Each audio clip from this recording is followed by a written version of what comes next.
The rain didn't drizzle that night.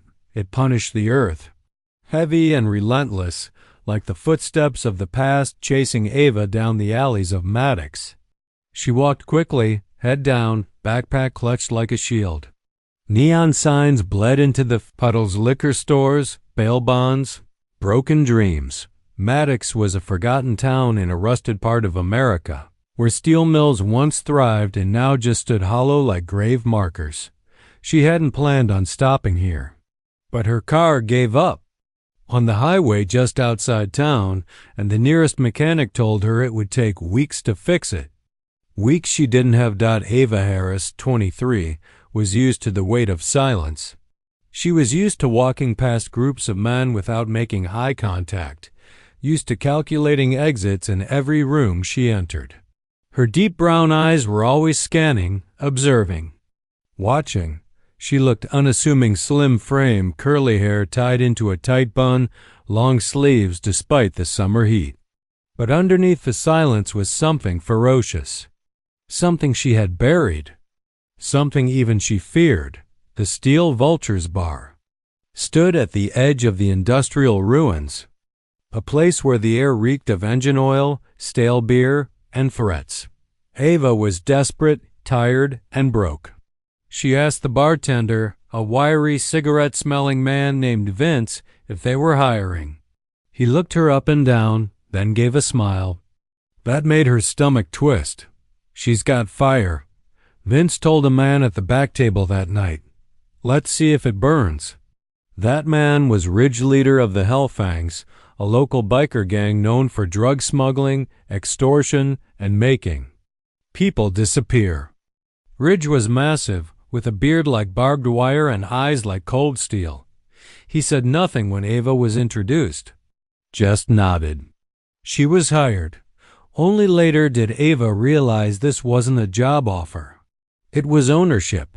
The days bled together after.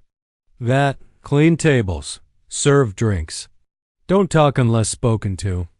The men joked, groped, barked orders. She obeyed. Not because she was weak, but because she was watching. Learning. No one knew who Ava really was. No one knew that she once stood on a national stage at 16, earning her black belt in Kyokushin karate under the watchful eye of her father, Sensei Malcolm Harris, a disciplined man, a warrior, a victim, because 4 years ago he was gunned down outside his dojo in Chicago. No witnesses. No motive, just blood and silence. And Ava had promised herself two things. She would never fight again. She would find whoever killed her father. Now, as she stood under flickering lights, wiping beer from sticky counters while wolves surrounded her, something inside her began to stir. Not fear, not rage, but readiness. 3 weeks into her servitude, Ava had memorized everything. The gang's habits. Who got drunk fastest? Who carried what in their jackets? Which ones flinched at loud noises? The way Ridge always sat with his back to the wall. The schedules. The routines. But it was on a stormless Wednesday that everything shifted. She was cleaning near the back of the bar, a corner filled with old jukebox wires and unused crates, when one of Ridge's enforcers, a rat-faced guy named Brick, stumbled. And from the back room, shirt off, neck glistening with sweat, she saw it then, the tattoo, a snake, coiled tightly around a dagger with blood dripping from its fangs. Exactly like the one she remembered. Exactly like the one burned into her nightmares 4 years ago. As she cradled her father's dying body on the dojo steps, she saw that same tattoo flash on the neck of the man who shot him before he fled. Into the night. And now it was here. In Maddox. On one of Ridge's men. Ava nearly dropped the glass in her hand. Later that night, she excused herself and went outside to breathe. But the air felt poisoned. Her body shook not from fear, but from the furious realization that fate had brought her here for a reason. She couldn't keep pretending anymore. That night, sleep didn't come. Instead, memories surfaced like broken glass rising from deep waters. She saw herself as a young girl training with her father, striking wooden posts until her knuckles bled, meditating in silence while he lit incense and whispered, "Strength isn't about how hard you hit, Ava. It's about how long you can stand before you're forced to." But she hadn't stood. Not after his death. She ran, hid, folded herself into silence. Now she knew this bar, this gang, this town. It was no accident. She returned to the bar after midnight and wandered toward the back storage room. The lights flickered. Dust danced in the air. As she searched the walls with her phone flashlight, a loose brick caught her eye. She pulled it out slowly, her heart thudding. Behind it, an old, water-damaged photograph. Her father, standing beside Ridge, her knees buckled. Her father knew Ridge? Or had Ridge killed him? She stared at the image, bile rising in her throat. There were more boxes nearby, faded dojo papers, photos, trophies from old karate tournaments. Why were these here? Was this bar once something else? Suddenly, a thought struck her cold.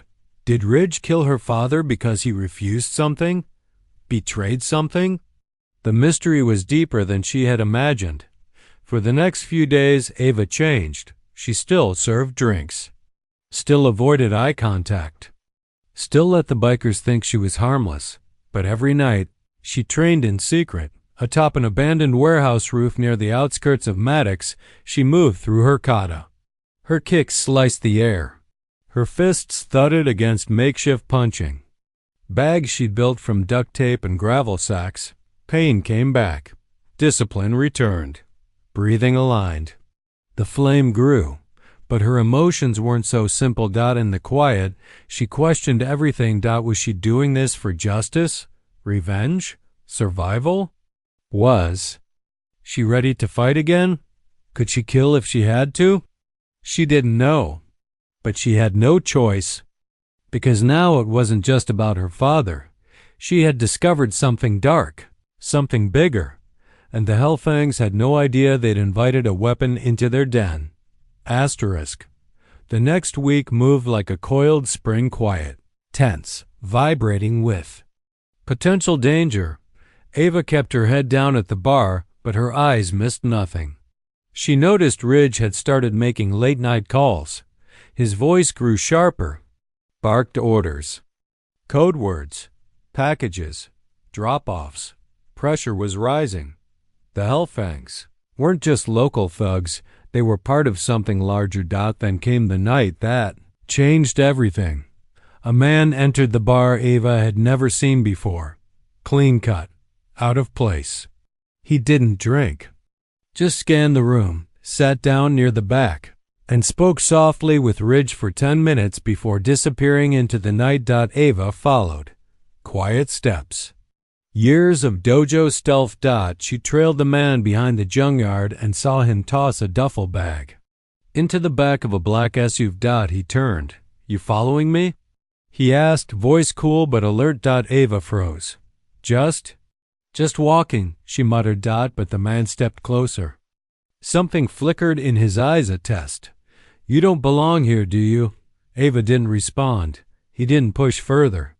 Just smirked and got in the car. As the SUV roared away, Ava memorized the plates. Back on the rooftop that night, Ava's movements were sharper, faster. She had confirmed what she suspected. Ridge wasn't just a small-time gang leader. He was running weapons and trafficking routes for a larger syndicate. And somehow, her father had been tied to it. She could feel it. What if her father had discovered something and tried to stop it? What if Ridge had silenced him to protect a pipeline? The training intensified. Ava wrapped her fists in cloth like she did when she was 16. Her shins bruised from kicks against steel poles. She didn't just want to be ready. She needed to be deadly. Then the first crack formed. One of the younger Hellfang recruits. Noah started noticing her. He was different. Only 19. Always nervous. Always looking like he'd taken a wrong turn and never found the way out. One night after closing, he approached her as she scrubbed the floor. "You?" You used to train, didn't you? He asked, almost whispering. Ava froze. Why would you say that? I saw your stance the other night. You dropped into a back-weighted guard when that drunk tried to grab you. Reflexes like that don't lie. Ava stared at him, unsure whether to threaten or trust him. But Noah didn't look like a threat. He looked like someone drowning. Why? Are you here? She asked. My brother owed Ridge money. He made me pay it off. Now I ride. Now I shut up. He looked down. But I don't like what they do. Something about his trembling voice stirred her sympathy. Then leave, she sighed. He laughed bitterly. No one leaves Ridge. Ava placed a hand on his arm. Help me. You'll get your way out. The next night, the real test came. A drug deal. Midnight. At the scrapyard. Ridge wanted all hands on deck, including Ava, to help host some out-of-town guests. Ava saw it as the perfect chance. She and Noah slipped into the back office while the others were distracted. Inside, dusty crate set piled high. She cracked one open. Guns. Military grade. She took photos on Noah's burner phone and whispered, We send this to the state police, but we do it from a payphone. No digital trail. Noah nodded. And after that, we disappear. But fate had other plans. Ridge walked in. He stood in the doorway, arms crossed, eyes cold. I knew you weren't just a barmaid, he muttered. Ava's heart thudded. Noah went pale. What are you doing with one of my crates? Cleaning, Ava said flatly. Ridge's eyes locked on hers. He stepped closer.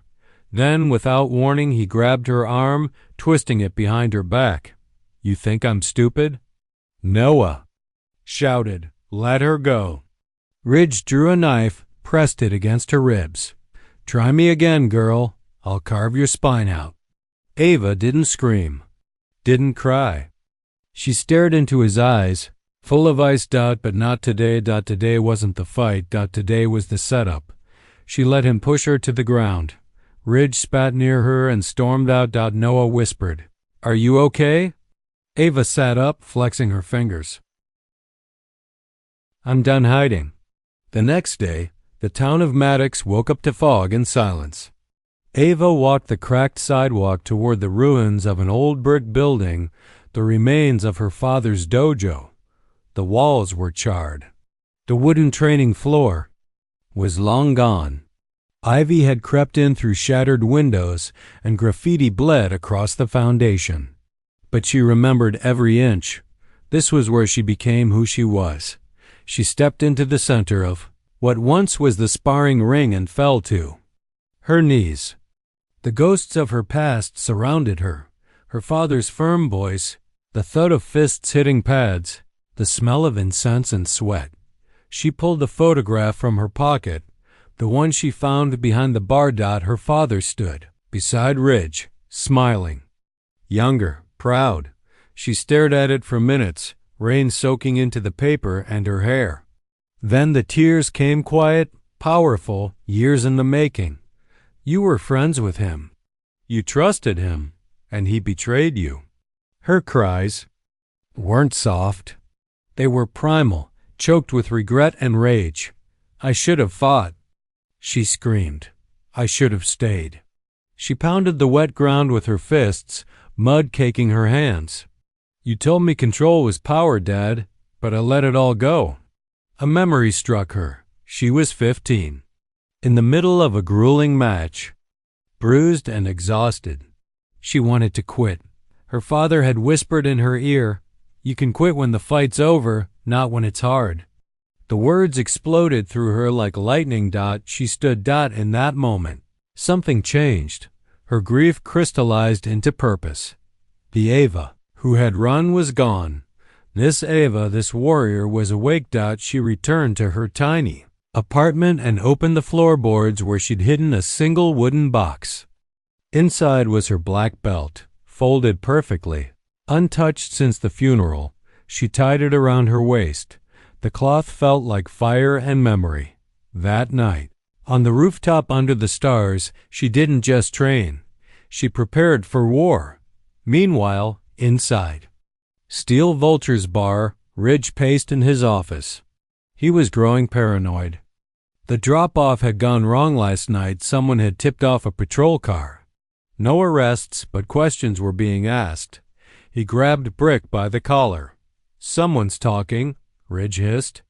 "And I've got a feeling that little waitress ain't who she pretends to be." Brick grunted. "Want me to rough her up?" Ridge narrowed his eyes. "No, we do worse. We make her disappear. But first, we find out what she knows." Back in her apartment, Ava sat with Noah. The photos of the crates had already been printed and dropped at a gas station payphone booth, an anonymous tip to the state police. But she knew that wasn't enough. "They'll kill us before any raid happens," Noah said, pacing. "We need to run now." "No," Ava said. "No, Ava, this is suicide. I'm not running again. Not until Ridge answers for what he did." She opened her notebook. Inside were plans, entry points, weapon stashes, even escape routes. Noah stared at her, stunned. "You were always going to fight, weren't you?" She looked at him, eyes fierce. "I just needed a reason." 2 days before the state police raid was set to hit Maddox, Ava was ambushed. She had just left her rooftop training session, towel around her neck, hoodie pulled up. The night was unusually quiet. She sensed them a second too late. A black van screeched behind her. Doors flung open. Arms grabbed her. 3 men, rough, masked, fast. She fought, elbowed one in the throat, kicked another's knee sideways. But the third tased her. Once, twice. Everything went black. She woke up bound to a chair in a room, lit by a single hanging bulb. Her wrists were zip-tied, mouth dry, lip bleeding. Across from her stood Ridge, flanked by Brick and another man. Same man with the snake and dagger tattoo. Her father's killer. Ridge paced slowly, clapping his hands. "You really had me fooled, sweetheart. Quiet little thing. Thought we broke you. Turns out you've got claws." He leaned in, his breath sour with whiskey. "You should have kept your head down. You might have made it out." Ava didn't speak. Just glared. He held up the photograph of her father. "You know, Malcolm was one of us. Way back. Before we were the Hellfangs. Before we got dirty." Her heart dropped. "What?" she croaked. "Oh yeah," Ridge chuckled.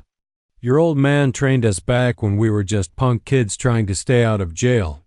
But he got soft. Started preaching morals. Discipline. He wanted out. He leaned closer. We gave him a choice. He chose wrong." Ava's stomach churned. Her father wasn't just betrayed, he was executed for walking away. The man with the tattoo. Carter spoke for the first time. "He begged us not to hurt you. Begged." Rage roared in Ava's ears. She twisted her wrists, flexing every muscle, trying to snap the zip ties. Blood trickled down her palm. Ridge smirked. "We'll deal with your little snitch friend too. And when we're done, we'll burn this whole town down." He nodded at Brick. "Make her suffer. I want her begging." They began to leave, but in that moment something snapped. Ava slammed her chair backward, crashing onto the concrete. The zip tie scraped hard against the edge of a metal bolt in the floor. Once, twice. Snap. She rolled, leapt to her feet, blood streaming from her wrists. Brick turned around too late. Crack. A spinning heel kick crushed his jaw. Carter lunged. Ava ducked under his grab, swept his legs, and drove her elbow into his temple. She grabbed Ridge by the vest, slammed him into the wall. "You think I was afraid of you?" she hissed. "You killed a better man than you'll ever be." Ridge grunted, reaching for his belt. She kicked the knife from his hand and drove a sharp knee into his gut. He fell. Gasping. She stood over him, panting. But then sirens in the distance. Fast. Many. Noah had done it. He had made the second drop. Ava sprinted through the corridors of the hideout. Outside, the bar parking lot was filled with roaring engines, guns drawn. The state police had arrived. She met Noah near the bar exit. His face was pale, but his hands steady. "They know everything now," he said. "You were right." Ridge was hauled out, spitting curses. Carter, too. Brick was unconscious. Ava stood watching as the gang was dismantled, but she didn't feel victory. She felt something worse. Emptiness. Her father had tried to make them better. They killed him for it. The sky over. Maddox was still dark when the raid ended, but the air felt lighter, as if the town itself had exhaled after holding its breath for too many years. Ava stood alone at the edge of the old scrapyard, bruised, bloodied, but upright. The Hellfangs were being packed into vans. Ridge, however, wasn't among them. She scanned the yard. "Where's Ridge?"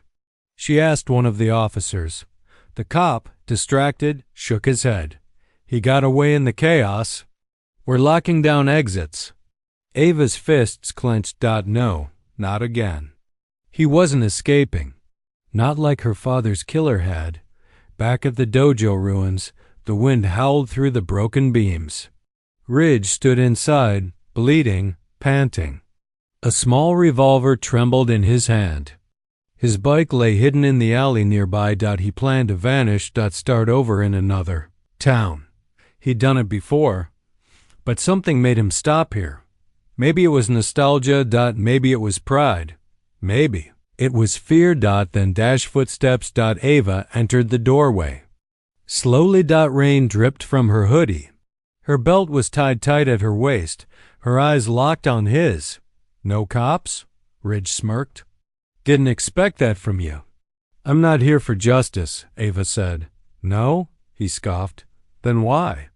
"To end this." He raised the gun. "You think I won't shoot?" Ava stepped forward. "I know you're afraid." He fired. Click. Empty. Ava single quotes. His voice was steady. "You were never a killer, Ridge. You let others pull the trigger." Ridge dropped the useless gun, pulled a switchblade. "You think you're better than me?" Ava didn't answer. She moved.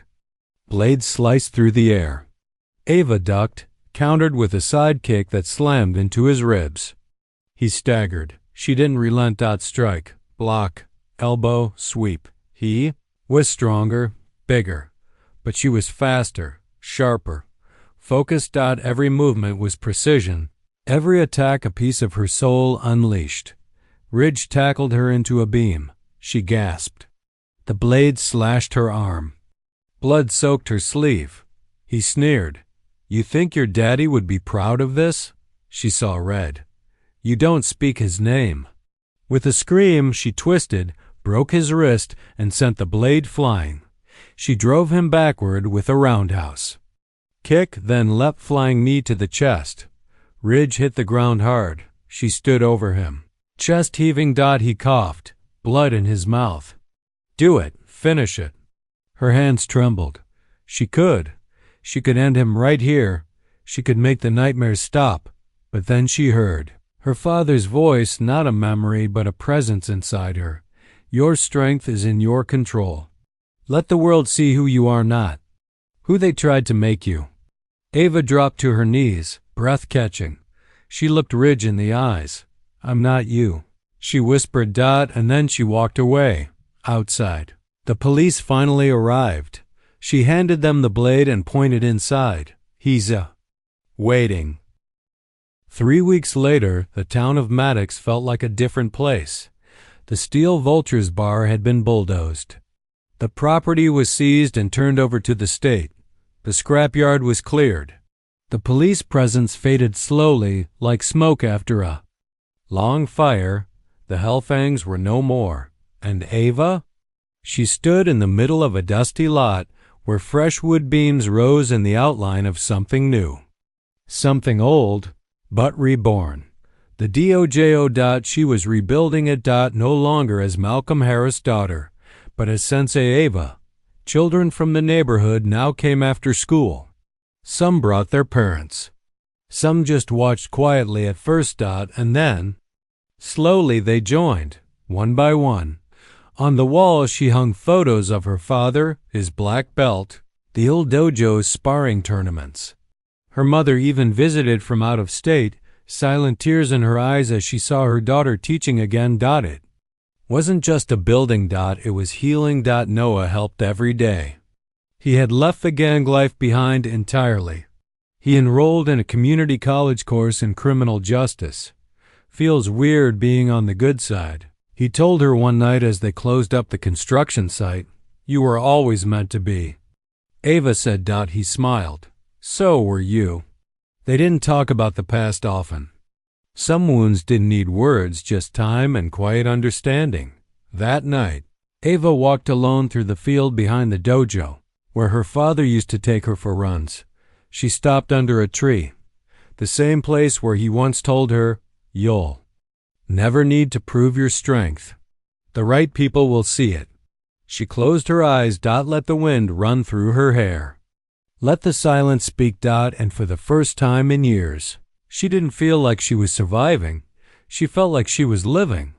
The dojo's reconstruction isn't just physical. It symbolizes the restoration of legacy, identity, and control. Ava doesn't take over her father's dream. She evolves it, and through it, she finds something Ridge and the Hellfangs never could. Peace. 6 months later. The sun rose slow and warm over Maddox. The town was quieter now, softer somehow. The smell of gasoline and steel had given way to fresh-cut grass and morning dew. Inside the dojo, laughter echoed as children raced across the mats. Ava watched them from the office window, sipping tea. On her desk sat a letter. No name. No return address. Just 4 words on the outside. He'd be proud, Ava. Inside was a photograph her father standing beside her younger self during her black belt ceremony. Behind them, faint but visible, was a younger Ridge, not yet corrupted by greed. She didn't know who sent it, but she didn't need to. She smiled and tucked it into a frame, placing it beside the entrance where all students could see. That night, Ava returned to the rooftop where it all began. The stars blinked above. Her hair danced in the wind. She dropped into a fighting stance. The world was still dangerous. There would always be violence, injustice, and pain. But now she was ready not just to fight back, but to lead, to protect, to teach others how to stand. She took a deep breath, then moved through her kata with grace, power, and perfect control. From below, someone watched quietly. Noah, leaning on his bike, a notebook in hand, documenting her story 1 page at a time, because her story wasn't over, not even close.